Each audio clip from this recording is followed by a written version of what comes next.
Recall, review, ramble, Gallus. I'll go ahead, that's annoying. My person said that. I will wait for you. Adam Sandler could save cinema, but he doesn't want to. This is an article I stumbled across when I was doing research for a podcast about Ma, and I just thought that title is the perfect way to kick off a podcast about Happy Gilmore 2, because the problem with this podcast is it is being recorded the day before Happy Gilmore 2. Sorry, this is Happy Gilmore 1, my bad. Yeah. Welcome to the Gallus podcast. This isn't the Gallus podcast, right? I've really fucked this intro, but you know what? We're 6 months into this shit now. I can get away with fucking my intro if I want. I can do whatever the hell I want. So Adam Sandler has a problem, and that problem is casting the same people in his films over and over again. He has a problem of playing the same character in his films over and over again. Adam Sandler generally is a problem to the film world. My name is Ryan Robertson, and I am today joined by one, Michael Frew. and we're going to be talking about Happy Gilmore,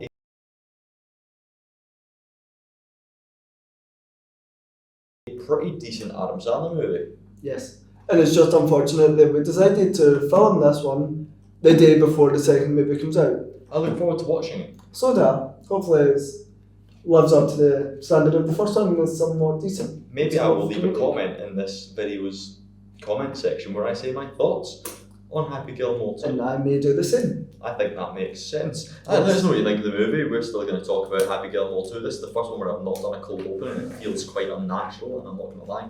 I don't really like it. I like having my cold opens. Yeah, cold opens But is natural. aside from just taking the intro from the start of the movie and rebuilding it, which I didn't have time to do, I decided to just play with that article I found. Anyway, how you been? Yeah, I've been good, thanks, and yourself? Yeah, pretty good. We definitely didn't record another podcast right before this one, Yeah. so this conversation is the same one as earlier. Yep, Wait, but is it? it seems nice. Just moving house soon. No way. Yeah, I'm moving to Port Glasgow, from Glasgow to Port Glasgow, so I'm still in Glasgow, yeah. Port Glasgow, one of the biggest shitholes in Scotland. Oh, trust me. My pal said there's literally nothing about it. He said the best shop you can get in Port Glasgow is dun dun dun. I'm loving it. McDonald's. I back that fully. And then I thought to myself, move to Port Glasgow, get away from my family, or stay in Glasgow, where I could still not get a job because I've been trying for the past 6 months, or move to Port Glasgow and make it even harder to try and get myself a job. I thought, let's move and make my life even more shit than what it already is, innit? Myself and Ren recently did a stay in Rothsay, and it was beautiful. On the way back, we got the train, and the train went via Port Glasgow. And I looked out of the window, and I was reminded of Port Glasgow being home to what I remember reading about when I was younger: Scotland's Chernobyl. Oh yes, there's an abandoned building right next to Port Glasgow, around Port Glasgow, which is Chernobyl. And my friend and me, when I'm up to it, says, I've only been in there once and I'm moving in with him, and we drove past there. And it It's generally the was. most depressing It looking was thing awful. I've ever seen. And the worst part is I didn't know when it ended and actual Port Glasgow began, because it looks I know which way was that. So they drove past it, then there was Asda, then there was like a family drive to Asda. We were right, so something like that. This place looks lovely, let's move in. hell to the year. I mean, in my current house, we only have a shower. This house has a bath. That's the main reason I'm moving, so I can get a bath again. That is the number one reason I'm actually Not decided a to bath move. person. Not a bath person at all. Like, I love baths in the winter, Lying showers in the on the summer, but baths in the winter. Fair enough, but memories of this movie, I've definitely seen it in my life, but I had never watched it at the age where I could actually recall it. I watched it when I was very, very, very young, and every now and again I'd recognise a scene from the movie when I was watching it the other night, taking notes. I was like, oh, I remember that. That's quite fun. But I have no memory of really actually the movie. I don't know, like, I was saying, like, I've seen the movie quite a lot, so because like, I'm one of the sites and my family used to love watching it all the time and stuff. So I watched it for so long, and then I thought, I've seen this movie so many times, I'm getting sick of watching it. So I didn't watch it for years. Then I literally watched it at the weekend, and I thought, this is actually quite funny now again, because I haven't watched it in ages. And then that made me think, oh, I remember that scene. Oh, I don't remember that. I was like, oh, that's good. And so it was quite interesting because I'm getting all these flashbacks to when I was very little in that as well. And then when I'm watching it, I got some of the jokes that I didn't get because obviously I was younger than that. When I'm like, that's a joke. That's actually quite funny now because some of the jokes are more for adults than that. Like, and then there were some iconic scenes in that, the alligator, when he got his hand chewed off by the alligator, then when he wrestled the alligator. I love the alligator in this movie. Oh, alligator. You've been teasing me with the fact about this alligator that I cannot wait to hear in like an hour's time. Yeah, I'm excited to get the alligator. In fact, I've only got one, but it's quite interesting and also quite sad. But sad for a good reason. Oh, fair enough. Maybe. Ominous tease about the alligator fact that we've now teased you with, so you're going to have to wait equally as long as I waited to get it. Ha, tough. So, deal with it. So we mentioned in the Big Daddy podcast that this was one of the ones you were considering. It was Big Daddy or that we were going to record on that day. We went with Big Daddy. Why did you want to do Happy Gilmore? Like I thought, Big Daddy and Happy Gilmore are two of Adam Sandler's, in my opinion, two of some of his best work in that. His 90s stuff is good. Yeah. But then like Big Daddy, I watched that and I thought, there's me Julian, you know. Big Daddy's just, there's so many good stuff about Big Daddy and that, you know. And then I thought, because I was torn between Big Daddy and Happy Gilmore, I thought, Big Daddy is, you know, I can mind my own ass and all that, like so many good bits. And I thought, Happy Gilmore, I've not seen it in a while, and it's a movie that I don't actually hear a lot of people talk about. Until recently, until they decided that they're making the second one. It's a film that everybody used to always love that, but nobody ever said a word. And then the second one came out and everyone's got, oh, Happy Gilmore, Happy Gilmore. So I thought it would be good to do this podcast for Happy Gilmore to promote the second movie as well as try to get more views for the podcast and Gallus. And also, unfortunately, we're not catching on and releasing it at the same time because on the date of Happy Gilmore 2's release, the first edition of the Sandlerverse goes out, which is not about Happy Gilmore because we're calling it out, it's about Click, because we're going to capitalise on, I guess, Sandler's name being searched. Yeah, but I think it will also be good, because even though this one won't be out for a few months, but after the second one comes in that, a lot of people will really searching about Happy Gilmore and try to find research, so by chance the podcast could pop up. And I just thought, it's a film that, like we said, not a lot of people started talking about it recently, and it's a film that has so much potential, so many iconic scenes, and it's funny as fuck at parts. Yeah. And I thought, you know what, like, it's a great movie, so why not spread the word and get dive straight into it? Absolutely. We have got Happy. First name, Happy. Second name, Gilmore. Imagine giving birth. Okay, so you've just went through hours of labour. Yeah. And you decide, right, this child that I have just hours of labour, because he's so happy. Happy wasn't an easy birth, I can guarantee you that much. He did. I mean, actually, he might have been. He probably fought his way out of the fucking womb. I'm gonna call you Happy. The register at school, Happy Gilmore. What a great name. Child. He's a hockey player, but he's shy, and somehow he's really good at golf. So he goes and does golf to try and save his gran, who has like a house that's been nicked from her. Because she can't afford to pay her bills and that. Because she's $270,000 in debt. And she's like 90. And then Adam Sandler, aka Happy Gilmore, is like, oh gran, I'll go save your house. And there's that, oh, I'll win a hockey match and I'll get £270,000. Then he hits a golf ball, and then I was like, oh my god, you're the next Tiger Woods. Yeah. And then apparently, him playing golf gets him like $300,000. Problem solved. Golf pays. Exactly. Some facts about the movie: it was released in July 19th, 1996. Yeah. It's a sports comedy. It's rated a 12. It had a $12 million budget, $39 million domestic gross, and $41 million worldwide. It has a runtime of an hour and 32 minutes. A nice short film. Yep. And it stars actors such as Adam Sandler, of course, Christopher McDonald, Julie Bowen and Carol Weathers, and the iconic Ben Stiller. Who went uncredited in the movie? I know, like, I read that. I didn't really read the reason. I didn't read the reason that, but saying that he was uncredited just because he was on that, like, two scenes or something. Yeah. That's just when he was in the nursing home and that. And some scenes cast. So he was uncredited because he didn't really have a big role in it and stuff. I think it was more just like a wee small cameo for him. And that, so I don't really think it was a big plot to the movie, although he was a dick in the movie. Yes, he was a villain. Yeah, he was a sub-villain. Yeah. Accolades, was nominated for the Best Comedic Performance from Adam Sandler in 1996.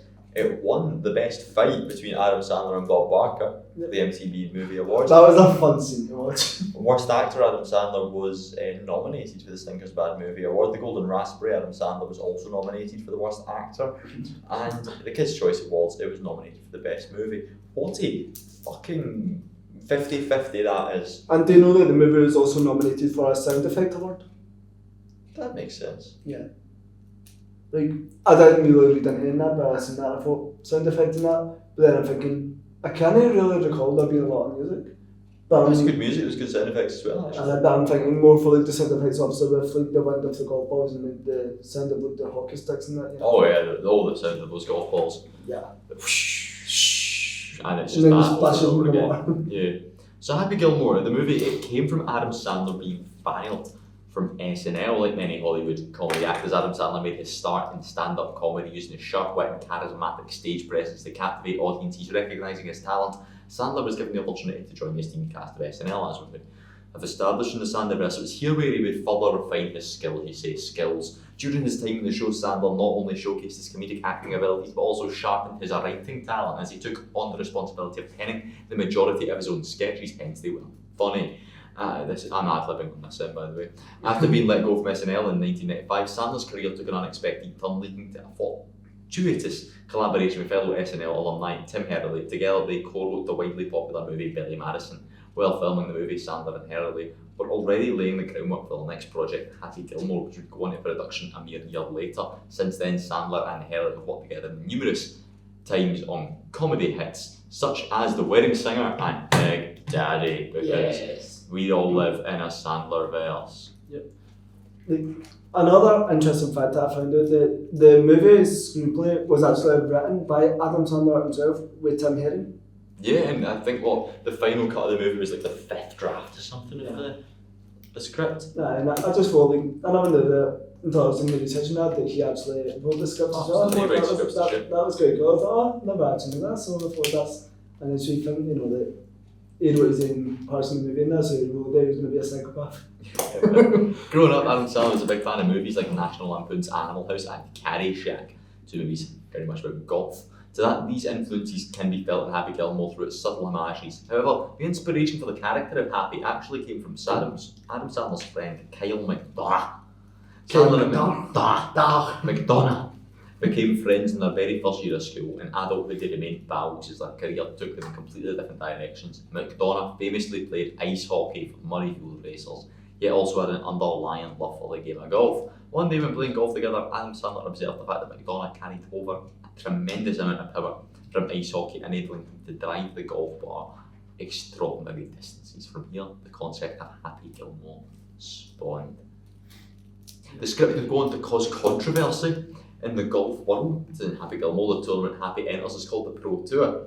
However, in the original script, Happy enters the Masters Tournament, a real-life prestigious event where the winner takes home a green jacket. When working on the film as a consultant professional golfer, Mark Lai read the script and was mortified. He stated that the production couldn't use the Masters as their backdrop as it was disrespectful to the tournament. You fucking prick, Mark Lai. As a result, the fictional Pro Tour was created and Happy wins a gold jacket instead of a green jacket. Why not make it more realistic? Yeah. Just because it's cruel, it's funny. I understand golf is full of the worst of the worst uptight wankers, but...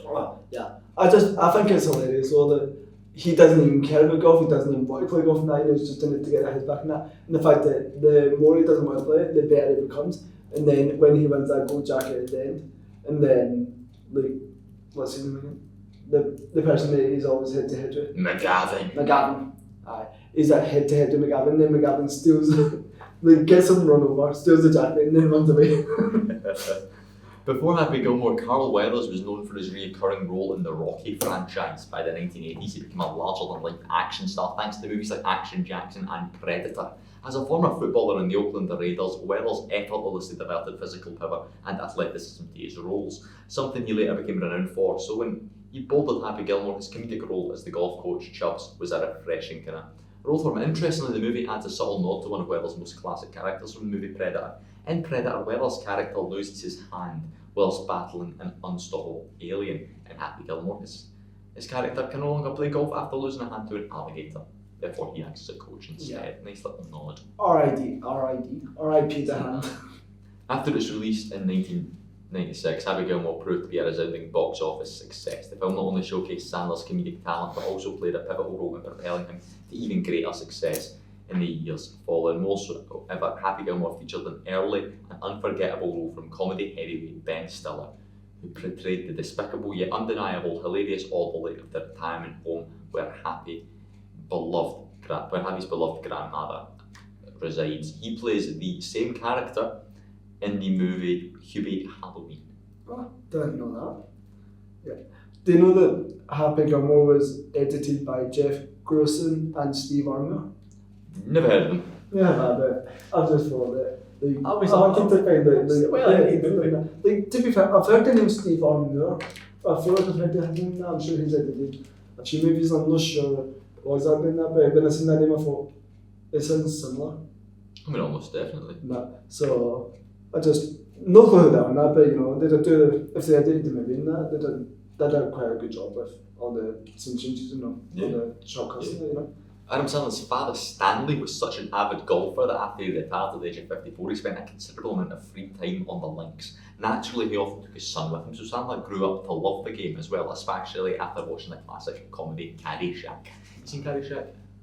I've not seen it, but I have heard of it. It's alright, it's not that kind of funny. Years later, it only made sense that he'd write his own wacky story taking place in the course. So Sandler and his writing partner, Tim Ellery, started brainstorming ideas, and it was one unique outing with his dad that served as inspiration.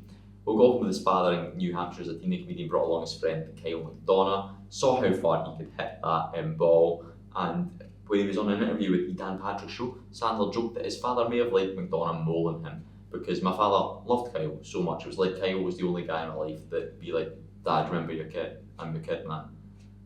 Yeah, that's quite sad. What a time for Adam Sandler to be alive. Yeah. Duggan became attached to the script through Sandler. Years earlier, Duggan had attempted to cast Sandler in one of his films, but the producers didn't let him because Adam Sandler wasn't well and known enough. A couple of years later, Sandler was big. Duggan said, I wanted to be hard to direct Happy Gilmore with him. I walk in the room and he says, you're the guy who wants to give me that part. I don't need to do anything else. I want to work with you. Happy Gilmore was produced in a budget of $12 million, filmed entirely on location at British Columbia, Canada. Filmed on location, and I mean, fair enough. Most scenes take place as a golf course. They were filmed at Pitt Meadows and the Swan Est Bay Resort and Country Club, while interior shots such as those in the broadcast booth took place in an abandoned Vancouver hospital, which is sick as fuck. Arthur Albert served as cinematographer, Mark Lane was the set director, and Devil frontman Mark Mothersbaugh composed the film's soundtrack. Oh. Mothersbaugh. Yeah, Mothersbaugh. Christopher McDonald declined the role of Shooter Man Gavin twice because he was tired of playing villains and he wanted to spend more time with his family. So Kevin Costner was approached but turned down in favour of another 1996 golf team comedy in Tin Cup. Well, Bruce Campbell lobbied hard for the part. This movie should have had fucking Evil Dead, Bruce Campbell, Ash as fucking Shooter McGavin. That should have happened. That would have been sick. McDonald became interested after winning a round of golf and decided to take it up when he met with Sandler. According to McDonald, Duggan didn't want to see the bad guy 101 again and gave McDonald the freedom to improvise on set.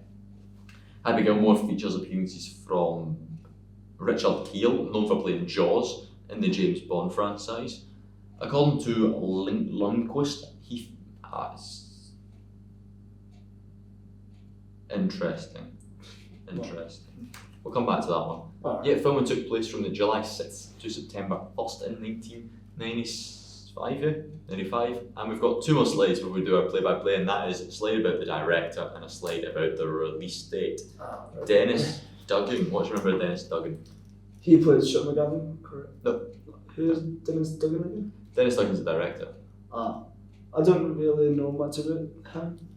Let me just talk you through his filmography. Alright. Problem Child, Brain Donors, Happy Gilmore, Beverly Hills Ninja, Saving Silverman, National Security, The Benchwarmers, I Now Pronounce You Chuck and Larry, You Don't Mess With the Zohan, Grown Ups, Just Go With It, Jack and Jill, Grown Ups 2, Love Weddings and Other Disasters, and Big Daddy. Yes. Oh, he directed Big Daddy? That is cool. We're just working away. We're not even doing the Sandlerverse at this point. We're doing the Duggan. We're doing the Duggan verse. Like, you know how like the Marvel Cinematic Universe Oh has the my God. Spider-Verse within it? Yeah. The Sandlerverse has the Duggan-verse within it, because he's got like 7 Yeah, Sandler films. Grown Ups 2, Big Daddy, Happy Gilmore. Jack and Jill, Jack and just Jill. go with it. You don't mess with the Zohan, and then brings you Chuck and Yeah. Larry. Let's just say, this guy is clearly a big Sandler fan. Sandler? Ah, well, yeah, Sandler? the good bit is SNL. Sandler fan as well. That's all I need to say with Dennis Duggan, because we've already done our spiel on Big Daddy. But what happened on July 19th, 1996? Why? A popular movie was The Hate You Give directed by Oh, Josh fuck. Tillman Jr. Yep. Killing Me remember. Softly by Fudgies was the number 1 song in the UK. So. I went to go see, like, I didn't actually know that film was coming out because I'd never heard of it. And I went to the cinema with that unlimited card, but there was a secret unlimited screening. And it was The Hate You Give, and I thought it was a film that I've never seen it since then. Because it was like a joke of, no, it was like a Bonnie and Clyde knockoff version of that, like, how it was people, like, then it was all, like, people got at war and just because they all understand each other's rights and that. So it's they were all hating on each other for the right reasons and all that, and I was saying, this is bullshit. But I had to prepare for it just so I could say, oh, I've seen it before years. But I would not recommend The Hate You Give to anyone, it's not worth it. The number 1 song in the US was How Do You Want It by Tupac. I'm really a big Tupac fan. We had the 1996 Summer Olympics in Atlanta. That's exciting for something. Radovon Karadzic resigns, the Bosnian president at the time. Ireland wins its first European Championship final, defeating the Netherlands. That's exciting. Cricket. Cricket bores me. Yeah, it's not interesting. Oh, we've got the top 5s of songs. Oh.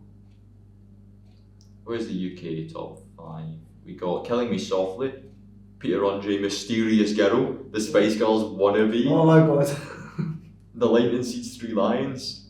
And Born Slippy. That is a fucking stacked week. So you've got Killing Me Softly, classic, Mysterious Girl, classic, Wannabe, classic. Is this piece of shit? I don't think I've heard this song. I think you've heard this song, I think we've all heard this I song. may have heard that. I think it needs shamed if it's the right one. That would be hard for us to then. Ah, it is. Oh wait, I have heard I don't this give song. a fuck if it's coming home, you pricks. Get the fuck. I don't know this song, but I've heard it. But I feel like I can remember it. It wasn't anything good. No, it's the English football theme.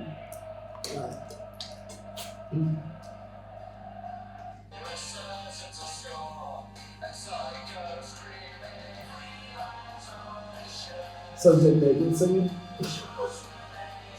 Hi Megan. I was more angry at England in general.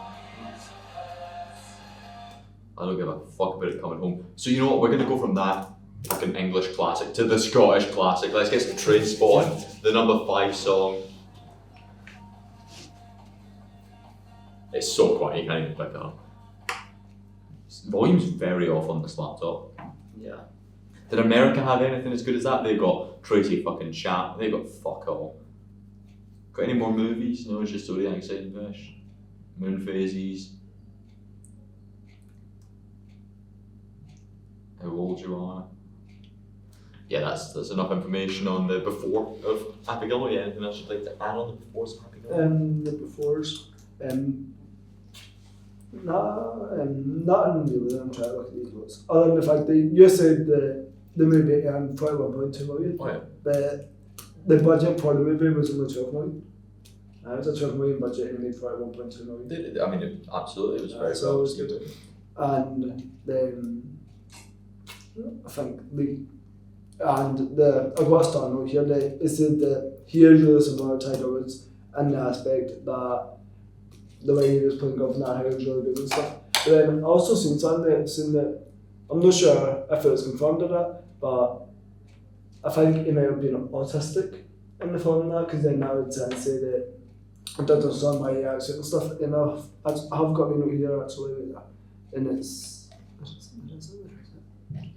A ball flip it. it says that since his dream of becoming a professional ice hockey player, didn't panic in that, so he plays golf. And the reason behind his anger is because he had a troubled and traumatized childhood. So I thought that was interesting. It's just the way his family and that treat him in the film. I'm not sure if it's Adam Sandler in real life or if it's just in the film that. But it was sensing that I had a traumatized childhood and that, and that's why he acts it and he is the way he is. I thought that was something interesting. Yeah, absolutely. Cue the song. As the titles and graphics begin to play, we have a black background with white text intros, and then a kind of old home video effect as Gilmore voices over his love for skating and hockey. His dad used to take him to games. Happy feels no one. Happy always wanted to be a hockey player. His dad died in a hockey accident. Actually, It's no funny, but at the same time it is. because you'll get hit with a puck in the mouth and die. That's the way I want to go. Don't we all want pucked in the face? Oh, we all want pucked in the face. So he's sent to Waterbury to live with his gran, who dresses like Gene Simmons from Kiss. Oh, she really does. No, she wears a Gene Simmons from Kiss mask. Happy became a menace, assaulting kids with hammers and saying sorry for being offensively shit at hockey, sorry.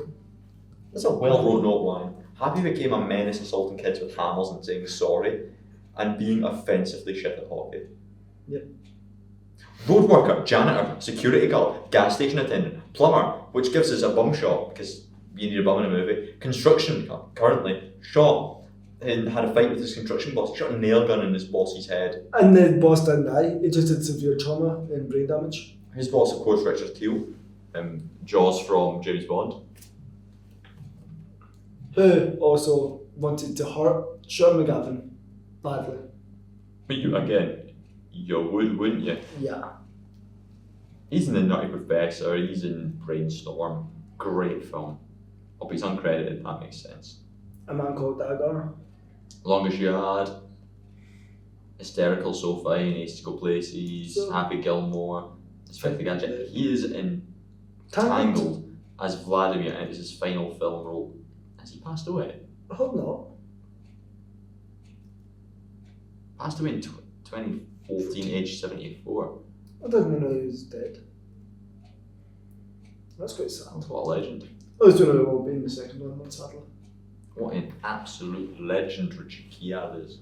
And that is I really enjoyed that as a way to establish the film, which is these kind of really quite fast voiceover where I'm now up to date with everything I need about this kid. He's aggressive as fuck, his dad's dead, he's had all of these jobs, he can't keep a job to save his life.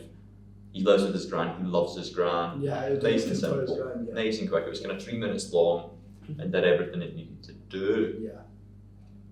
Something that I thought was quite funny is though, when he was thinking about his happy place and he sees his grand and her dress, I thought the money doing Oh it. yeah, absolutely. And then what was the dwarf from the tricycle? That's scared me. Makes me happy. Cut to hockey. Gilmore is trying out for a hockey team. Intensity is all he has at set. He can't do skating or puck action. He smashes a glass window, takes a tantrum, and he hasn't been accepted into the club. Happy is on like ground zero. He's low on his luck. Better luck next year. He beats the shit out of the club head. Yeah, steals the puck, embarrasses the fuck There's a out of running joke where he just beats the crap out of people. It's Yeah. quite funny, but there are never any consequences for it, except for the one time there is consequences because it's Bob Barker. Yes, Anyway, and he nearly gets kicked off the tour. He goes home to his super expensive looking flat and he has a date or like a girl or something. He's got a Subway and a dartboard once again. As you do.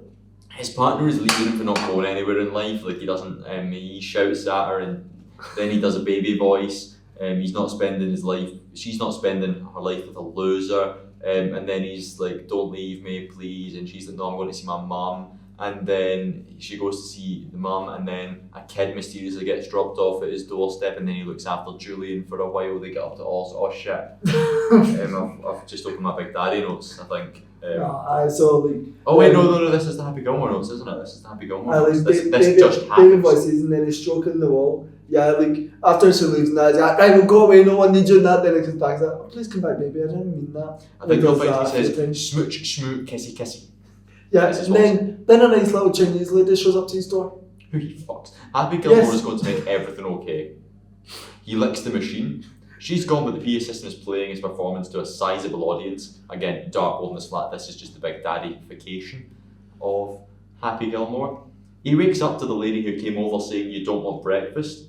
Who was she? Did he leave her in his flat alone? Like, And she never whenever she's apartment after that, and then we never see her again. who are you? And what are you doing here? What's your story? Did you leave the hotel, the flat? Are you gonna hurt me? Did you eat the breakfast? Was it a nice breakfast? And what did you have? Was it a bacon roll? Did you have a coffee or a tea? Did you fuck Happy Gilmore? And was he any good? These are the questions we need to know. We need the answers, comment below. He drives his genuinely battered up car to his grandma's house. Her garden is in a mad state with people moving her out, as she ain't paid her taxes in over a decade. She has no money, That's her excuse. She's old though. She's old though. She's too old. The government is taking her stuff. The tax man is Robert Schmigel. Schmigel. What a fun name. I mean, it might be Schmigel. So Schmigel. where's my mouse? I need to access Robert Schmigel because I'm pretty sure he is our first Sandlerverse character. Absolutely. Oh. Producer, puppeteer known for SNL cartoons. He wrote the first two Hotel Transylvania movies. Yes. You Don't Mess with the Zohan and Leo. All movies starring Adam Sandler. He is another member of the Sandlerverse, and I think in our time in the Sandlerverse, this is the first time we have got this guy in the Sandlerverse. Oh. Yes, this is the first time we're bringing him in. He is in a lot of Sandler movies. He is in a lot of Sandler movies, but none of the ones I've covered yet on the series, so that's exciting. Well, one we're in the process of doing. Absolutely, as the IRS agent. They have to take the house, and Grandma's been in this for over 60 years. Her husband dead, built it with his bare hands. She owes $270,000 to the state and has 90 days to pay it, or the house is being sold. And so we have maybe 10 minutes into this movie, the plot. Yeah. Get $270,000. Or your nana's gonna have a home and you'll never see the house again. Pretty much. But it's quite sad. Talk about Grandma Gilmore. Yeah, Gilmore. Who played Grandma Gilmore? Frances Bay. Inducted into Canada's Walk of Fame in 2008, she's Canadian. 35-year-old career, passed away in 2011, age 92. Pretty good going. Yeah, she's had a nice life. Oh, she was in a car accident in 2002. That's, She had her leg amputated below the knee. that's no good. She died of pneumonia. She's been acting since 1978 as well. Foul Play. She's in Blue Velvet. The Karate Kid Part 3. Big Top Pee Wee. Happy Gilmore. Never Too Late. She's had quite She's a lot of television kind of person. The Dukes of Hazzard. She's in the Dukes of Hazzard. She was Oh, on that's Fame, the class. TV show as well. Alf. Twin Peaks. Most importantly, the Dukes of Hazzard's our Seinfeld. most important contribution to the world, I argue. And Joyce crazy. She's in Charmed. She was also in the middle. She gets about basically Grandma Gilmore, and she's an absolute Legend. legend. He throws the man through the window because he. Like we said, he has bad anger issues and can't take. There's a door. He has to pick something up or something up and throw it, smash something. He hates Slash doesn't hit him. Yes. He said you're going to kick me out, aren't you? He's like, no, I'll never do that. So he throws him through a window instead of kicking him out. Grandma is moved into a zombie insane asylum. Which they genuinely shoot this like it's a zombie movie as she's entering this insane asylum. Yeah, and it's so awful. Now the Grandma Sandler is so sweet, though. She's honestly so sweet and cute. She's just happy. And then so yeah, can I trouble you for a glass of wine? He's like, you can trouble me for a glass of shut up. Aye, Grandma doesn't want to burden him by moving in with him, so he claims his girlfriend got hit by a car and died. She's dead. Ben Stiller then rocks up as a worker and Sandler says take extra special care of her. That felt oddly like you were trying to pay him to sex her.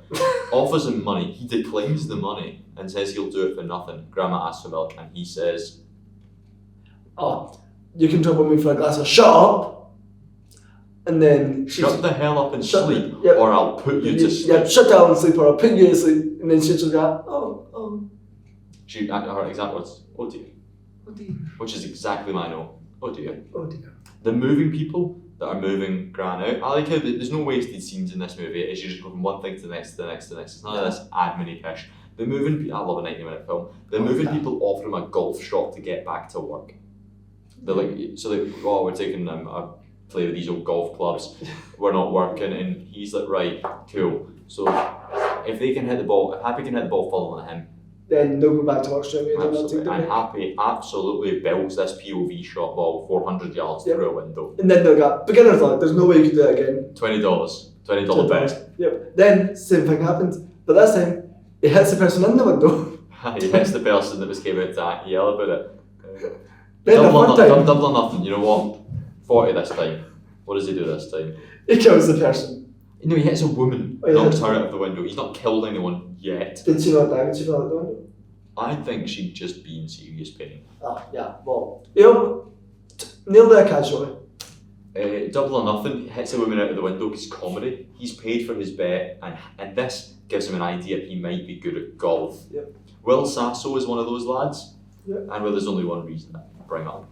Well, Sasso isn't there, and that is probably because he has relations to Adam Sandler. Oh, that's cool. And he's had quite a few TV I appearances. tell a lie, he has no relation to Adam Sandler. Why did I think this was important to put up? Clown in a cornfield, I watched that movie. Hey, Didn't know he was in it. he's in some good stuff. Yeah. Gunner for the Clown in a Cornfield was actually an okay movie. Nothing special, but not terrible, you know. He was not a whatchamacallit SNL guy. I think the other guy was an SNL guy that he was with. Then he goes to the driving range and gets people to like bet on him. Yeah. It's fair enough. Can you outdrive him? He's like a circus act.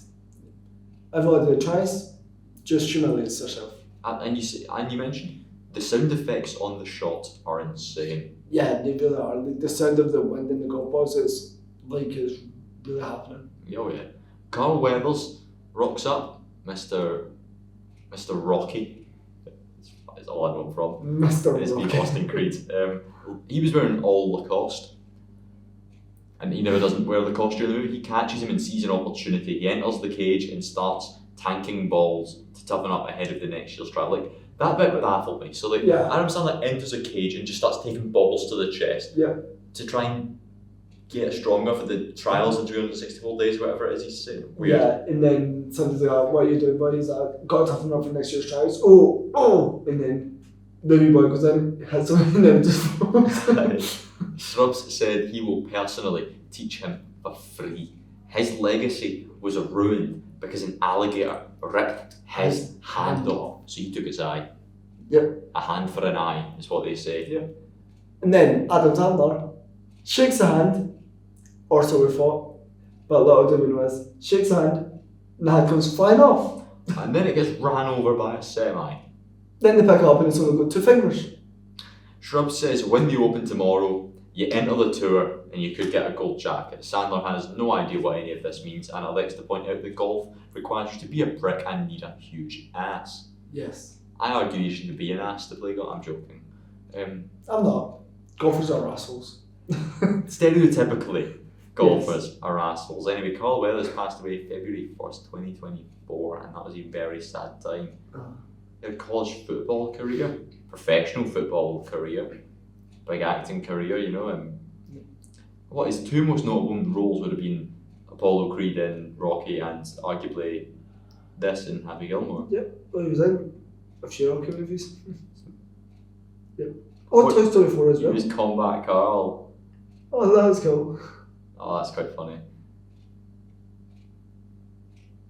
Very nice. I mean, rightfully so, and some. What a life that man must have lived. Yeah. Derek Chubbs, Shrubs Peterson, as he is called. There's so many memorable characters in Happy Gilmore, but one of the best was Chubbs, played by Carl Weathers. Yeah. However, just as Ed McMahon was Adam Sandler's first choice before he went to Bob Barker, Carl Weathers was not who Sandler and Tim Hurley had in mind at first. Decades later, a Moss appeared in Uncut Gems, which starred Adam Sandler, and the truth was revealed in an interview of Vulture director Josh and Benny Sidoti explained how Sandler and Hurley approached the executives at Universal with the plan of Chubbs, saying, and then the studios like, love John Amos, but what about Carl Weathers? Sandler and Hurley, we love Carl Weathers, but we kind of wrote it for John Amos. Yeah. The studio's like, it's going to be Carl Weathers. It's a very brief time, but they talked about it to Amos about it. Amos later confirmed his brief involvement with the film led to insiders saying there was talks at one time, from what I remember. I even did a screen test, it was up in Canada. It never worked out, but no hard feelings. But the actor also admitted he never saw Happy Gilmore or watched any movies he didn't get to appear in to avoid sad feelings over roles he missed out on. Mr. Bob and Moss, that's quite sad. Sorry. But luckily he got cast in Uncut Gems. Yep. Aside from his classic performance as Chubbs, he was in the Predator movies. Didn't know that. I've not Absolutely. seen any of the Alongside movies in a long time. action hero Arnold Schwarzenegger. In the film, the duo are part of a military team set to South America who are caught completely off guard when they encounter an extremely advanced, equally perfect technology. Well, his character Dylan didn't fare too well in the fight. Yeah. resulting in the loss of his right arm. Fast forward to the Sandler movie, nearly a decade yet, Carl's weather has another hymns a terrible luck. It's apparently an inside joke, basically. So everything he's in a movie, he lost his body part. Because the animal takes the hand in the same shot that they use in Predator movie, just as a kind of inside joke. But then he happens to mention just how much money is in golf, and Adam Sandler's eyes light up. Gold. Yes. It's a nice looking golf course. Yeah, and then he reverts back and he literally knocks over a lamppost or something. Sounds right. Yeah. Basically, It's Adam Sandler. every scene is a joke. Yeah. Nice looking golf course, really old clubs Sandler brings because his grandpa's. Yeah. He sees Shooter and Virginia. Yeah. Sandler's got to be into her. She's the woman of the movie. Oh yeah. She's made to get Shooter a Pepsi diet. Yeah. What a prick. Yeah. He's big belly, big bollocks, and he does a speech pre the open. Yeah. Saying, oh, these are all my friends, some cringy big speech that just makes everybody fun that he's a lot of fun because he says they're douchebag. He's like the top golfer in the world at this time. Only one gets to join the Pro Tour, not the Masters. He says, and all of them are his friends. And then they're all like, woo! Adam Sandler then spears his caddy, who was just a little child, and tells him just to watch. Yes. His lack of fundamental golf etiquette is amazing. His outfit is just like a fucking hockey shirt. Yep. Standing in the way of Mr. Lafferty's about to take his shot. Golf patter must be hilarious Yes. to an outsider. Yeah. Like, He's just standing there and he's like, you have to move, then when he's caddy picks up the golf bag, he tackles him with the floor, tries to batter him, and he's like 14 or something as well. Adam Sandler's very aggressive in this movie and he likes to beat up a lot of people, including teenagers. every character. Because, like, Literally. imagine you were an outsider to golf as Adam Sandler is, and someone says to you, right, are you about to tee off? You say yes. Adam Sandler, a man who has literally just speared the child, But is not going to know what tee off means. He's just going to tee off and get pissed off. Yeah. What is a fairway? I don't know. A handicap? A drive? Yeah. Like, golf pattern, I think, is deeply fascinating. Yeah. Fascinating. To be fair, see when I was growing up now, I used to stay near a golf course and that, so I used to play golf. I was never all that good in that. I could have a few decent shots, but most of the time I was god awful. And my brother used to say, oh, you're not that bad, you're not that bad. But he was just as bad as me, and he thought he was amazing. He thought he could be the next Tiger Woods and that. Sometimes I had a better shot than him. And he said they was just looking and saying, no, I don't need that, son. I just know how to take a shot. So, yeah. I also think, have you ever heard of Dennis Dugan? Because he was on the also directed the film. Yeah, Dennis Dugan, of course. He He's did. Big Daddy. Yeah. I will already come to eye, so yeah. I'm looking forward to getting the alligator chat in a wee while. That'll be a fun conversation. to I'm have. just reading golf pattern, if I'm being honest. Golf balls are like eggs. They're white, sold by the dozen, and a week later you have to buy more. You know you're a golfer when you judge all events by what they will do to your tee times. Yeah. Loving the club scene. My doctor told me to take iron every day and to live on greens. When you're too old for video games, there's always golf, that's too. I hit a ball as far as I can, find it and I hit it again. Swing, swear, drink, repeat.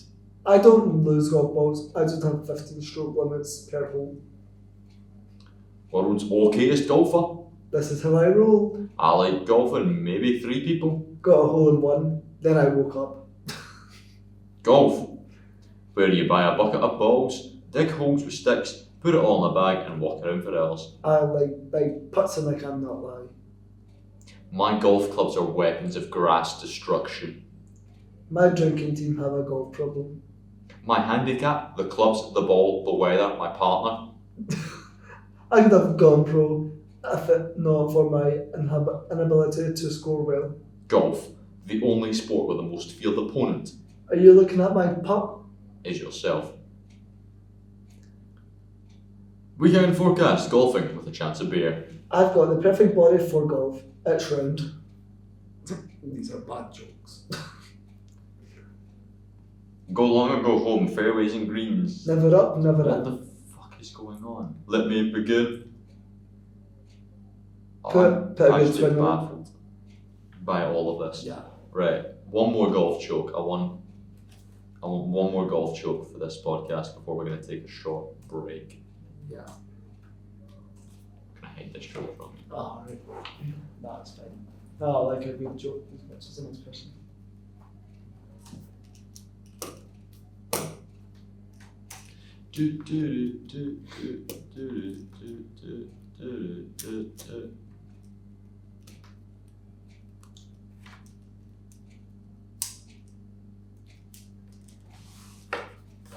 A man playing golf makes a very powerful shot that goes outside of the golf course.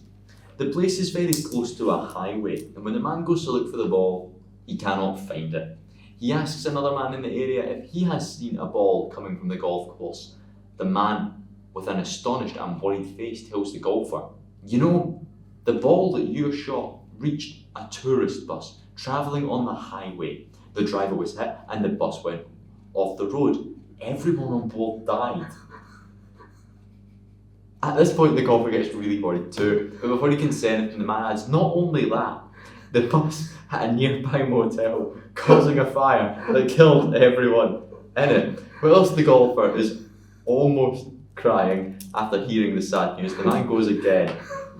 "Not only that, the fire spread to the nearby town, completely destroying it and killing everyone."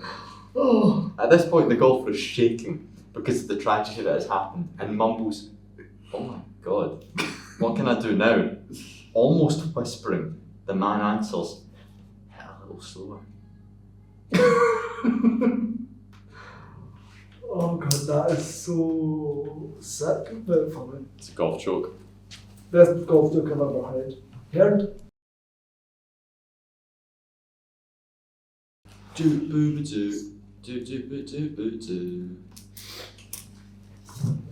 During that small short quick break, we watched the trailer for Friday Happy Freddy's 5 Nights at Freddy's. 2. I gave you 2 Freddy's and 2 Fridays in that little spiel. Yeah, that was a good spiel. Thank you. You're welcome. It looked so fine. Yeah, fine enough that it comes out in December, not October. What's the point? It's not even a Christmas It's not movie. a Christmas movie at all. It's a Halloween movie. Gilmore does a run-up and misses it. He's frustrated and Shrubs says it's all in the hips. It's all in the hips. It's all in the hips. And And then his dad just shut up and let me do it, won't you? he's touching him and anyway. Yep. Run-up, second shot, sends the ball flying into space and perfectly onto the green. The caddy is caddying now. Yep. Just let me put the ball in the hole. You're confusing me because he was talking to him about how to putt. He taps the ball into the bunker, back to the green and close past the hole. He gets it in on a 6. People are... laughing and mocking at him as if just how's he missing it because he keeps on just missing it. It's okay, he removes his shirt and punches a guy. Oh yeah, he steals someone's shirt, grabs some, punches him, takes his shirt and then just throws it away and the guy does a backflip. So it was a winner after all. Then we see more shots, which is basically just, you know that bit in Evil Dead? Oh, Where it's like... oh yeah, Basically that is what the golf ball POV shots look like, which is why it would have been even better if Bruce Campbell was the guy in the movie, because then it would have felt even more like an Evil Dead reference. He got a hole in one from 400 yards away. That's insane. on a par 4. Virginia and the bad guy talk about him. Bad guy's jealous, and Virginia, she's into the idea because it could be her story because she is a publicist. Virginia, She Julie- really likes him. She Julie wants Bowen, Virginia Venom. Bennett. That is another double V Yeah, name. Virginia Bennett. in an Adam Sandler movie. She is famous for being Claire Dunphy in Modern Family. Ah. She is returning in Happy Gilmore too, but I would argue her most interesting role is also in Hubie Halloween with Adam Sandler in 2020, Yeah. as she is a subtle member of the Sandlerverse. She has a peacemaker implant because of Bradley Cardigan. Alright. Her Yeah. heart beats slower than normal. Yeah. And I also noticed that in Happy Gilmore 2, when I seen the trailer for it, she's actually got short hair. I think she's actually married to Adam Sandler in the movie. That would make sense. And she's got short hair, and I'm sure they've got a kid now as well.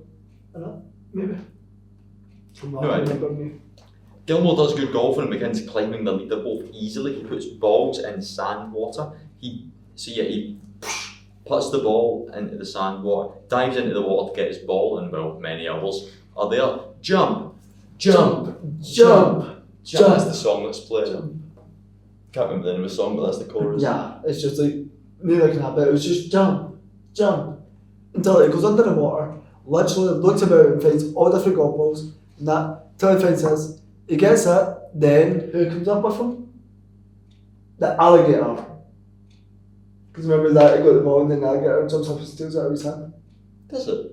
And then he starts barring It's a different course. That's a different Alright, is it? part of the film. I'm jumping ahead, my apologies. He's not even on the Pro Tournament yet. This is it's just a bit to establish that he does that, so that later on he does it again and it's not weird. This is the weird one, so later it's in character. He needs I was jumping 4 ahead, my shots, apologies. 4 shots on the putt, or less, to win the entire tournament. And Carroll talks hockey terms to him. He taps it twice, 3 yards. Just tap it in. He gets pretty close with his third shot. Taparoo. Grandma. He puts it in for grandma.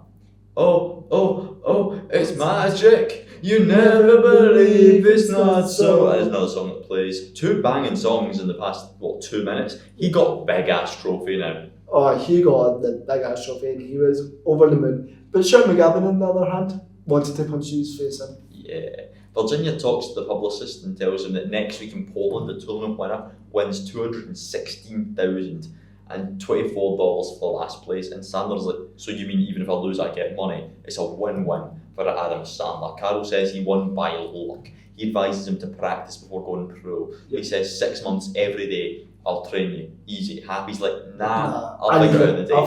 It's my favourite thing. What is it? Shaun of the Dead, Ed, they have to pretend to be zombies. Aye, they have to pretend that he'll just figure it out along the way, because it's just like cocky, it's just hitting and shooting. He's like, I'll do it on the day, and then the response is, it. but it is the day, and he's like, Ben Stiller's retirement home is an illegal sweatshop. I think that's a subplot that could be very entertaining to elaborate more on, because he is genuinely forcing these old people to make blankets and rugs for him to sell to the mafia. Yeah, and then it's so sad in that as well, because a wee old dude says, my fingers hurt, and he's like, oh, your fingers hurt, do they? Well, I can chop them off, and then he takes it away. Gilmore enters with his trophy to arts and craft time, which is what he calls it. Stiller gestures. Mm-hmm. You keep your mouth shut, Grandma. Or I'm going to murder you. Anyway, happily, easily walks in and says, well, Gran, made pro golf. Yeah, made pro golf. It's been a week It's been a week since she's been put in this home, if that, and he is now a pro golfer. And Grans just believe shit like that. Yeah. Because and say, oh, happy, that's wonderful. Yeah, like, does she know reality? I love that. I mean, I love that Adam Sandler's grand in the movie. Oh yeah. Like, she's top tier character. She almost voices dislike for the retirement home, but Ben Stiller from the ether catches her, so she covers it, and then Sandler drops an air conditioning unit on an old lady. No, that. You know that Mr. Lady? Yeah, I think I just killed her.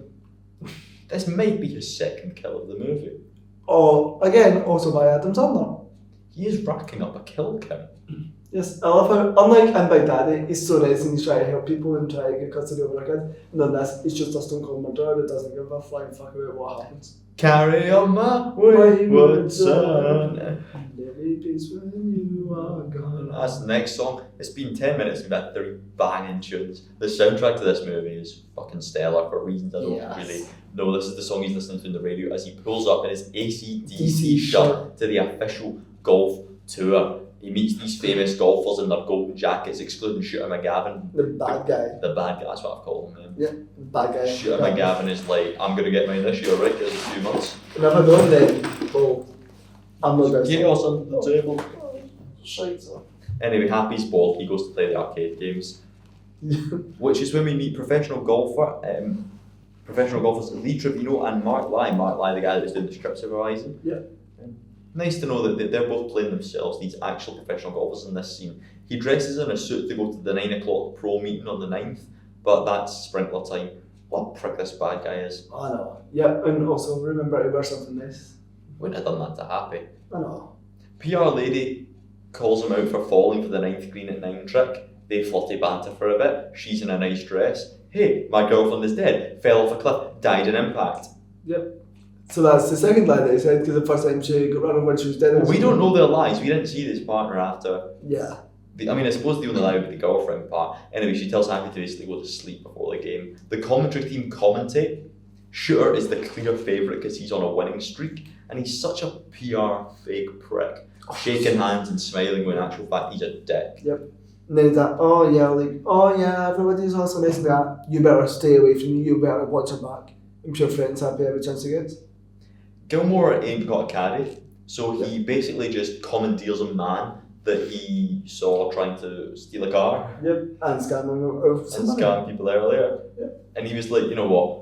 He's just a guy trying to make an honest buck. Absolutely. Absolutely. Leave the guy alone, he's just trying to make some money. So he makes him his caddy, because you need a caddy for this, because they don't provide their own. There's TV cameras here, and Happy's like, will that affect my performance? Some absolute psychopath. Oh, apologies, that spouts absolute pish about carousels. Ask Kevin Nealon. Kevin Nealon's a good egg. Might be a good egg. Yeah. Nice lad. What do we think he's been in? He's been in a lot of things. He's in some comedies. Roxanne. He's in The Wedding Singer. Oh. He's in Little Nicky. Would you believe it? He's a member of the Sandlerverse. He's in Yeah. Just Go With It. Who was in Just Go With It? Oh, he's going to be in Happy Gilmore too as well, yes. Oh, he was Adam. Or Aiden. Oh, he was in Aliens in that as well. He was see the weird couple when they go away. Oh, aye. Yep. He was Oh, the my weird God. couple. Oh, the man who got, yeah, well, for started that, whatever, when the guy who got, oh. I don't He's know the that was iPhone guy. He invented the iPhone. Claimed. He invented the iPhone. He's getting ready to tee off. He runs up and he misses it. Fucking me in the fucking ass, the shitting, fuck that fucking cunt, fucking me, fucking ass. That was my attempt to transcribe it. He gets it on shot too though, straight to the green and yards away for the hole. The guy puts a coin down to mark where the ball is and Gilmore's caddy swipes it because you fucking would, that's a coin on the ground. Golf is so silly. Yep. Gilmore gets it putted. You like that baby's a camera? Oh yeah, he grabs the camera and goes, you like that baby? Yeah. And I was like, what the fuck does you like that baby's a camera mean? The realest looking golf course backdrop I've ever seen is used on a white shot with Shooter here. It's so fake. Virginia is summoned to press, I assume, to study Happy. And this is when my argument rocks up. Golf fucking sucks to watch on the TV because it lacks characters. It really does. It's so boring. I know it's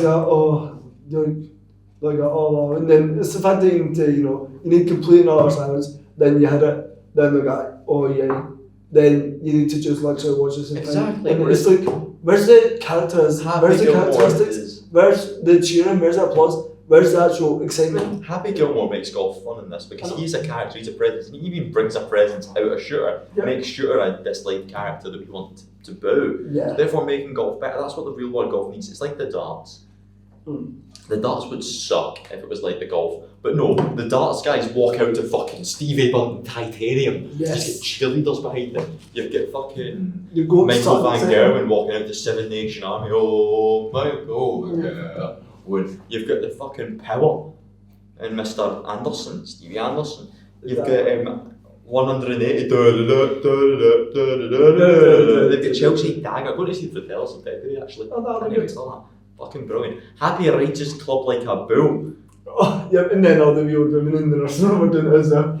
Shrubs reacts from his telly being like, what are you doing, man? The nursing home react and join in. Granny's on a broom. Shooter's classic granny. On the 18th, Shooter's crowd is small on the 18th, whilst Happy Gilmore has the crowd on the 17th because he's entertaining. He misses like a foot putt and javelins the thrag through the camera guy. Yep. And then he swears a shit ton. Yep, and then the people say the club went further than the ball. This leads to the golf kind of like boss man. Yeah. The kind of tour advisor being like, I want him thrown off the tour because of his behaviour. He's disrupting golf and he's disrupting the pleasure of golf. This man is played by Dennis Duggan, the director. Ah.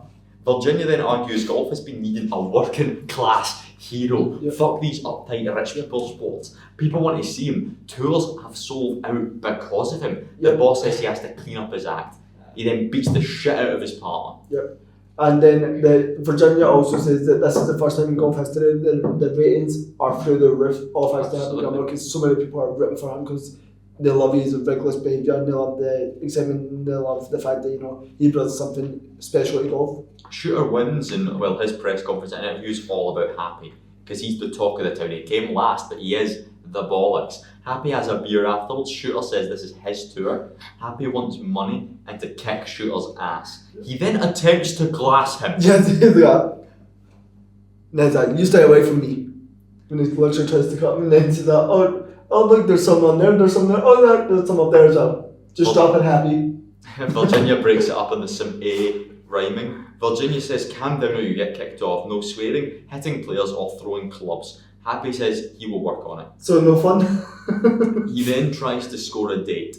She says, I don't date golfers, so he claims I'm a hockey player. And what I thought was quite a sweet and cool come back. Another tournament kicks off. His old construction boss, Neil Still in the Head, is here to support him. He's got the fans, gets the crowd to make noises, high fives everyone, running like fucking a wrestler. As you do with as he's playing golf, he's drinking beer. This is what golf should be. I pitched to my father a few months ago. Something they should do is once a year. Yeah. Because golf likes how it is. It's a relaxing thing. Cool. But once a year, do something called the golf pulse. Yep. Which is when the crowd can go fucking mental. Yep. You know how you've seen like bowls, you hit your golf ball to knock other balls away? Yeah. I'm talking golfers are like strategically hitting shots to fuck over their opponents. Yeah. Because for some reason they don't do that. See if two golfers are on the green, they always try and stay away. Hit your ball and put it in front of the other person to fuck them over. Yeah. That'd be very funny. Like then, the golf pulse is what I'm picturing. Yeah, because then they'll know be able to, and then if they hit you, but then if you move closer to the green, Absolutely. So that's it my works. golf pulse. The crowd can get involved. The crowd can shout whatever they want. People could just shout for no reason. Yeah. I shout team. Exactly. Shooter is intimidated by everything that's going on because, well, I'm pretty sure he's upset. The crowd that's showing up is very entertaining. Moan that lower class. The crowd brought props and toys, you know, the inflatable fucking fish. The big inflatable fish, the big head with a big thing that says Happy Gilmore. Then we start singing the women's breasts. Oh, we'll come to this scene. This scene's very important. Shooter signs an old group, like a group of old boys photo. Yeah. Happy signs a young woman's boobs. And she's wearing a red bra. Oh, we all know what the red bra. If you want to know what the red bra signifies, watch the Big Daddy podcast because we had a good talk about that in the last podcast. Then he signs an old lady. Stats. Yeah. Shooter wins, but everyone's time is for Happy. Shooter McGavin, Christopher McDonald. Who the fuck is Christopher McDonald? And then when the old woman walks over for Happy to sign her breast, then Shooter McGavin just rips up her photo. He's just like just throws it away and goes in a tantrum. I can't really see much that he's been in of no. Rumour has it, My Sexy's your superhero movie. He plays the villain in superhero movie, that's where I know him from. Apologies. And Black Widow? But not that one. Yeah. Rosalind. Oh, and Shooter McGavin is coming back. Back for part 2, yeah. Love it. Beverly Hookups as well. Love it. Yeah. But yeah, after Happy Gilmore, Christopher McDonald has often been associated with his iconic role as villain Shooter, so it might be hard to believe he originally turned down the part. I was tired, I wanted to see more of my family. But then I played around the golf in Seattle and we won, and that high was something else. So with my golf shoes still on, I went to the locker room, called my agent and said, if that golf movie's still available, I just won this tournament, and I'm feeling a little bit, well, shooterish. Yeah, shooterish. What a fucking man Christopher McDonald is. McDonald then met with Sandler and they quickly decided to appear in the film because the comedian made him laugh for nearly their entire conversation. Dennis Duggan wanted McDonald for the role so bad that he made sure the actor's family could come and live near production because he didn't want to take it because he wanted to be with his family, so they brought his family to production. That is cool. So that nice. Is so nice. It's easy enough to show an actor taking a swing at a golf ball and then cut to a different angle of the shot going on its way. And it's natural to assume that that's what happened, but majority of the time in Happy Gilmore. But to hear Chris McDonald tell it, he almost did all of his own golfing in the movie because he's actually a skilled player in real life. When asked by Vulture if he used the double, McDonald replied, I did everything myself except for one shot while Shooter plunks a ball into the water. But yes, I did all of my own golfing. That's actually quite impressive. Yeah. Because he did have some really, really, really good shots in the movie. To hear McDonald tell it, he was perhaps a little too good of a golfer to the point that it caused some issues during filming. Elsewhere in the interview, he said, "I kept making shots where the script called me to miss them. I would have apologised and assured everyone I'd miss it next time. Actors' hidden talents sometimes wind up playing a huge part in movies, but in this case it seemed that McDonald's talents both helped and hurt the production in various ways." Happy misses a putt and he refrains from going mad because he saw Virginia. Shooter won the tournament. Happy is racking checks and sends a ball into the mouth of an alligator. Yes! He tries to get it. It's got one eye. Yeah, it's the same one that took Chubb's eyes. Happy dives into the water and headbutts it to death. Yes. And gets the ball back. Yeah. That's mad. Yeah. John, you know what that I got from the alligator? Alligator fact time. Alright. Well, the alligator is actually known as Morris. Morris is the name of Daniel's Morris, the famous alligator from the movie, actually was up for an award. Yep, that actual alligator was up for an award for his role in Happy Gilmore. But it was sad to hear that he passed away this year. The real alligator. In 2020. Passed away this year. And he was between 80 to 100 years old. And he passed away this year. And they actually won an award for playing in Happy Gilmore. That's mad. You know, I came across that fact before even trying that. Like, I was watching like celebrities that had passed away in that this year, and I scrolled down quite far, and they said Morris alligator, and I was like, what? And they literally said, I read a wee bit about him saying that he passed away. He was in a he was doing by obviously it was in a good tribute doing that, and go extra special care for obviously because he was a famous animal and stuff, so go extra special care. And it was surrounded by the people that cared about most in that, and some of the closer people in that. Well, it was nice to see they got a suicide note. But when I read that, I was like, no Morris, they can't. Like, so I was in shock. I was like, no way. Oh, that's sad. So I found that unexpected. I thought, oh, that's actually a really interesting fact. Yeah, very good. Thank you very much for sharing. You're welcome. He's getting so many large checks. He must be getting close to his 270,000 goal. He's bringing so many more fans to golf, so many mad fans as well, because Shooter saw sex and bums and he did not like seeing sex and bums. Ratings are up too, so the higher ups are like, I guess it's fine. He tells Happy as long as he doesn't lose the next one, they'll get the house back. He tries to score a date with Virginia. She says yes as friends. They go to an ice rink date. It gets dark, spotlights, endless love plays. Classic great movie song. Absolutely. Her tails had hand. He takes her hand and skates. Some grand gesture. This is. He tells the grandma situation that golfing is purely means then to get the house back. He bets her if she gets the puck in the net, he will not bother her with a kick again. If she misses it, he gets a kiss. She scores it. But she kisses him anyway. Because she said that she didn't see it goodnight, and that just shows that she actually really likes him as well. And she was rooting for him, and she wants him to win, which is why she wanted to study him and keep him under control so that he doesn't get kicked off, because she really wants him to beat Shooter, because she despises Shooter. She's hopelessly in love with this man in the most greasy way possible, as a guy just literally sits and watches. Yeah. It's time for the Pepsi Pro-Am, which is when he plays with Bob Barker. Star and host of The Price is Right. Yeah. And it was the real Bob Barker, not some actor playing him. It was the real Bob Barker. Correct? So, we are going to play a very quick game. Oh, love a good wee game. It is called The Price is Right. Yay! First time actually playing this game. So the goal is simple. You have to get as close to the price without going over. And I'm going to find something tonally appropriate. We will be using Amazon.com if that helps. Yes. I want you to tell me how much this SkyMax 2025 Precise M5 Men's Complete Golf Set for the right hand will set you back. 105? 199. They're pretty shit clubs. Yeah. That's why. That's about the price of our club. Anyway, that's the price. I mean, at least they got any trouble digits. Price Right's a great show. He throws his club further than his ball because Happy has superpowers, right? Yes. He's got a heckler who just keeps calling him a jackass The heckler is causing Happy to suck. That's Joe Flaherty. And he was hired by Shaw because Shaw really wants to throw Happy under the bus.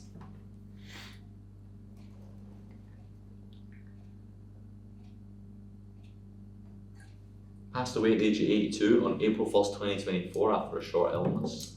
Sandler got quite a lot of actors in that movie. Yeah, a lot of actors. They're definitely going to do a very lengthy tribute in the new one. I hope they honour Morris as well. R.I.P. Morris. He gets into a fight with Bob Barker. Barker beats the absolute shit out of of him. Happy headbutts him. Barker then just Undertaker sit up by the throats him. Punch. Happy Gilmore gets him down. The price is wrong, bitch. Then the mad fight scene continues. The heckler was being paid for by Shooter. Yeah. Gilmore apologises. He's been fined $25,000 and suspended for a month, but not kicked off because they did just get the highest rating in golf history. He wants the house back because his grandpa hand built it. The Bob Barker fight scene increased interest in The Price is Right amongst younger demographics, particularly young men. Barker said that someone in the audience asked him about Happy Gilmore almost every day. Barker parodied the Happy Gilmore fight in an episode of The Bold and the Beautiful in 2014 where he fought Wyatt Spencer after arguing him.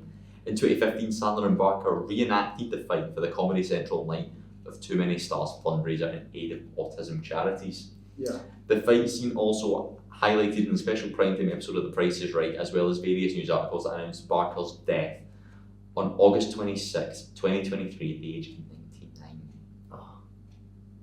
I didn't know he'd passed away, but he had a good life ahead of him as well. One of the best scenes in Happy Gilmore is when his argument with Bob Barker escalates into a full-blown fist fight. Yeah. At first, Sandler simply said that when they reached out to McMahon, he said no, because it was meant to be Ed McMahon, who was originally meant to be his partner.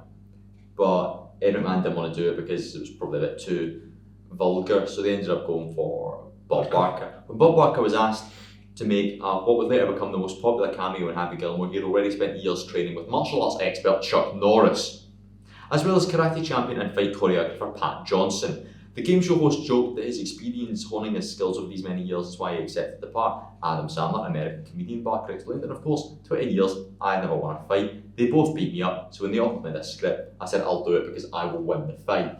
Adam Sandler recalled how early in the morning of the day the filming classic showdown, Barker was stretching and getting ready for the fight, in the bitter cold like a boss. On the other hand, Barker admitted that he thought he was going to die from pneumonia.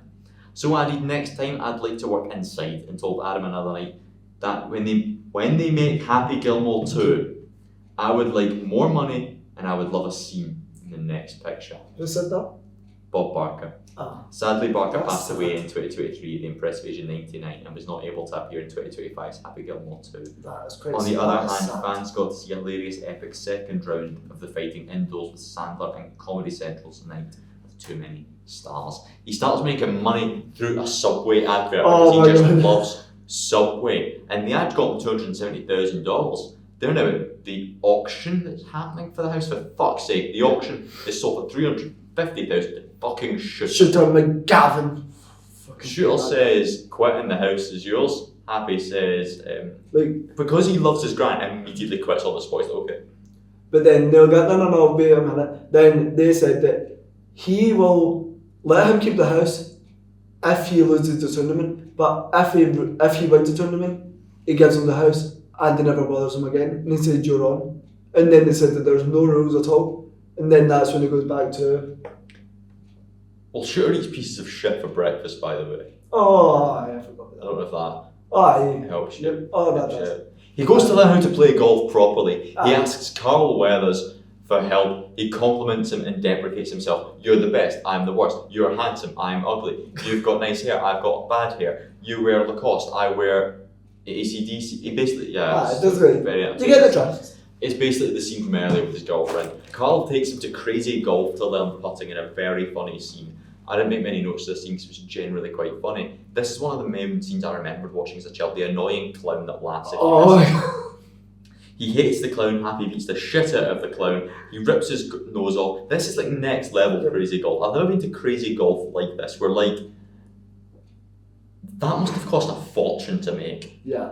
And then, Think if you're happy. It's the fact that he breaks the nose with the golf club. and then just so you're not laughing now, how are you? Are you? Think of your happy Stupid place. clown. What's your happy place if you were doing this? What was your happy place for you? Being around my family and knowing that everything's nice and that my dad's a lot better, and just knowing that everyone's safe and also just being comfortable. What about you? I'm afraid anyway. Probably by the woods. Maybe back in Rothsay. That's nice. Yeah.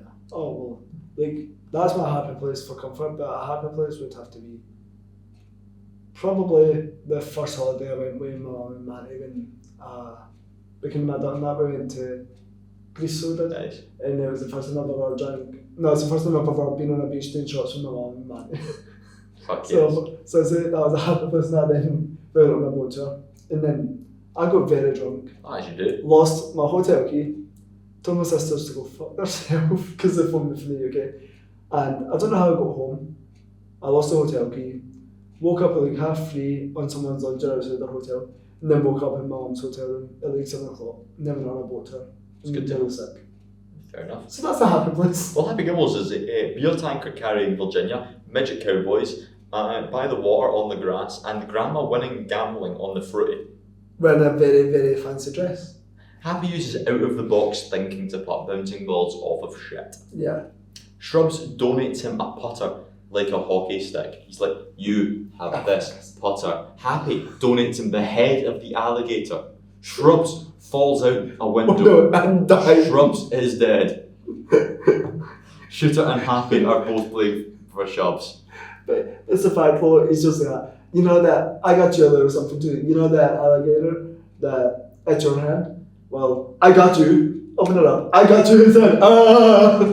Unfortunately for Carl Weathers, that career, Chubbs meets his demise when he sees that Happy is gifted in the head of the alligator and cut off Chubbs' hand. The shock seeing the alligator again causes Chubbs to scream in terror and back up right out of a nearby window, falling to his death. Given that you don't even see Weathers falling, it seems like it would have been pretty easy stunt to safely fake. In fact, Weathers had to fall out of a real window onto padded bags. But things don't go according to plan. As Weathers told GQ in 2020, when I went out back, instead of hitting something flat, my body kind of got trapped, my head on the bags and my tailbone at the wall. He tried to act tough, but later found that he had fractured multiple vertebrae and spent years in agonising pain That as is a good. result. I would not have imagined that, for that would have actually been a stuff. They actually seriously injured himself. And for some reason chose this time, right before the big tournament, the Not Masters, to talk about golf. Because we used to do golf. And I would golf with my father and then just all the courses around here. The Seafield, there's the Millen, two great courses. I used to golf all the time at my papa at the Millen, they were really good games. Seafield was always with my dad and my uncle, and then we'd go down to Girvan. All of the golf games at Girvan we used to do right at this wall. Troon as well, good golf spot. What's your kind of best golf memories? What's kind of best kind of course? Well, I used to stay up in Lanark. Yeah. It was a place called Drexhead, it was a shithole. Never going to visit, there's literally a shop that's never open, there's no buses that run in the I don't plan on going. That's literally all there is, genuinely. But we stayed, like, there's a big field directly behind our old house. There was a big field, so you walked around that. I think it was a 16 or a 12 course golf course. And that. So me and my big brother, we used to go up there quite a lot and that and play golf.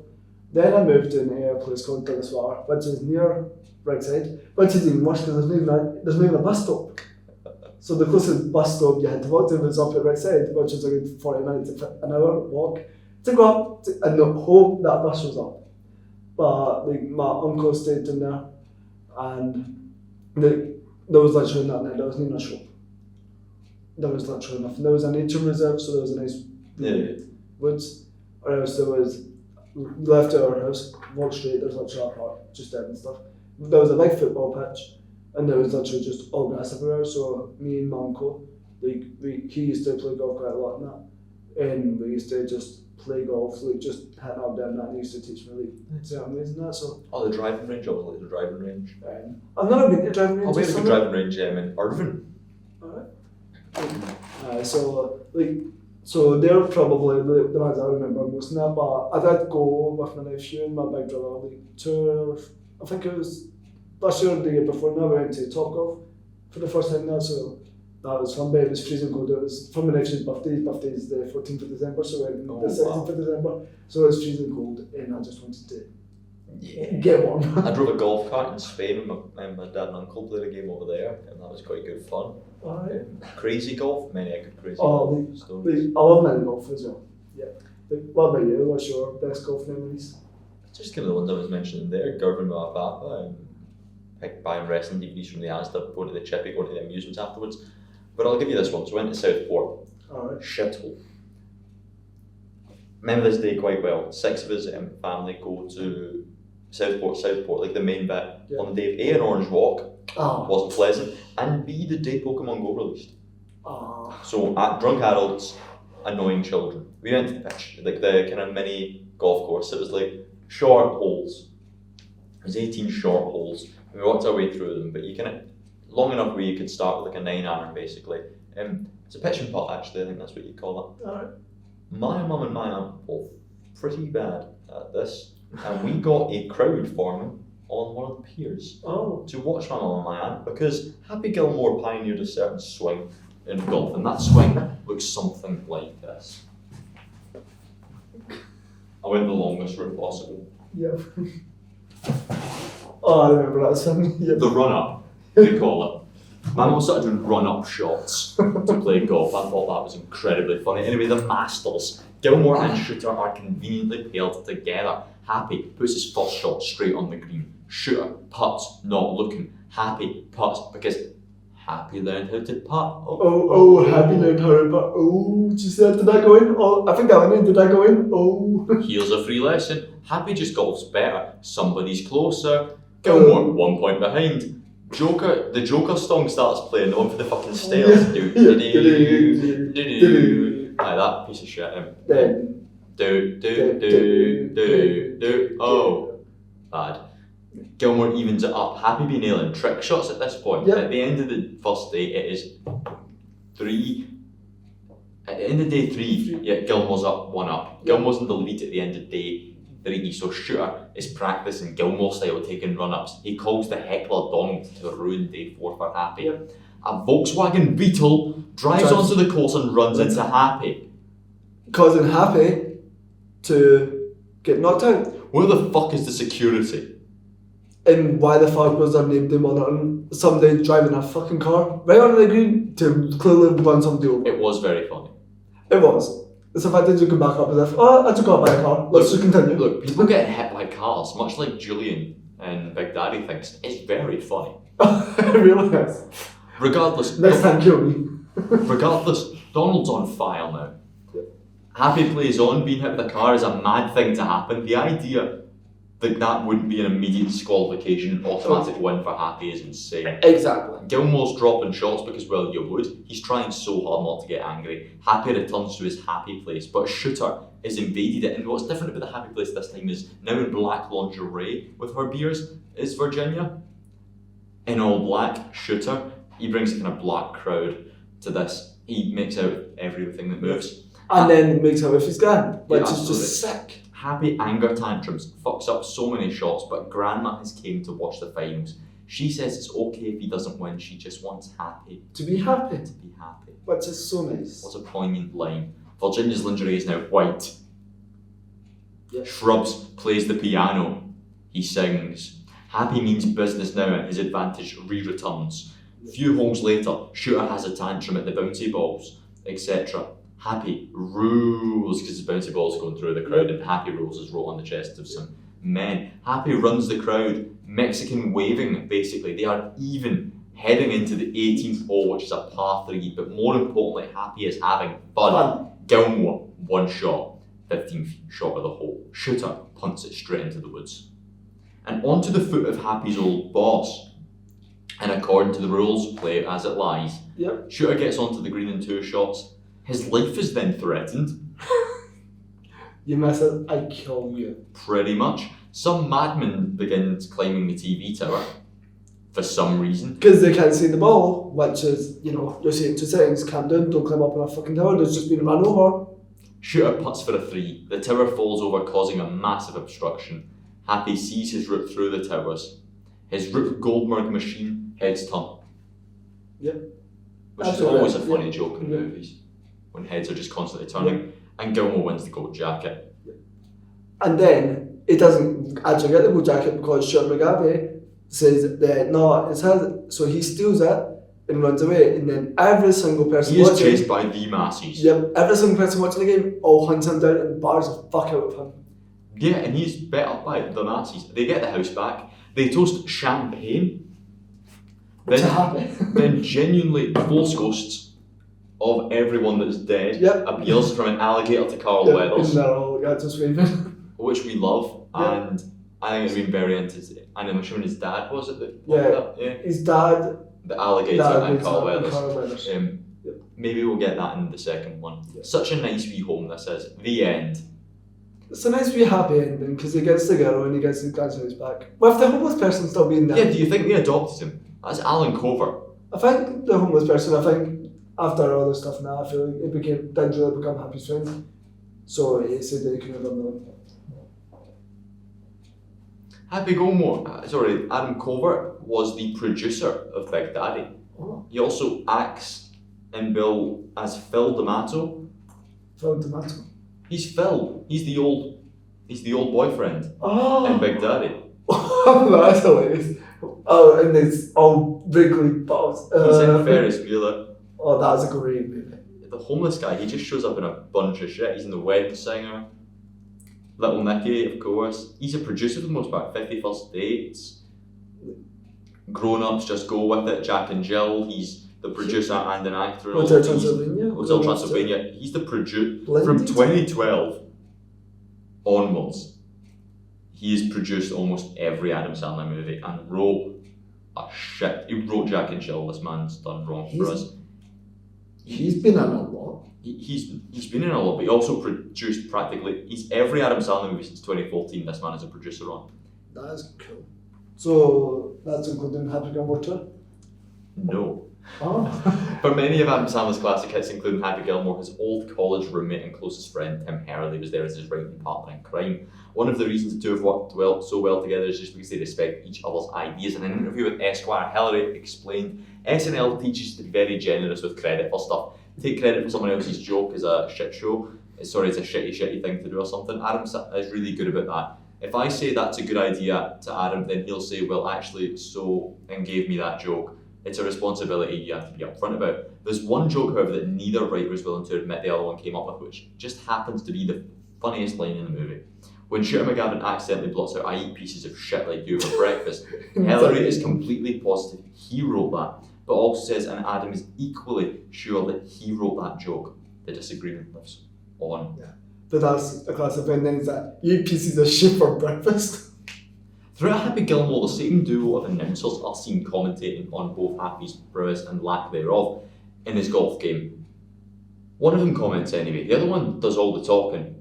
That one's Vern Lidquist, long-term sports announcer who covered not only professional golf, but the NFL and the NBA for a 50-plus year career. So who's the other guy and why doesn't he say anything? The production wanted a two-man commentary team on screen for the look, but didn't necessarily need another famous commentator or even an actor playing a second announcer. Lundqvist had it pretty well handled and knew what he was doing, so they nabbed Jack Giriapatto, Adam Sandler's longtime friend and producing partner, to put on a suit and sit next to him in the booth.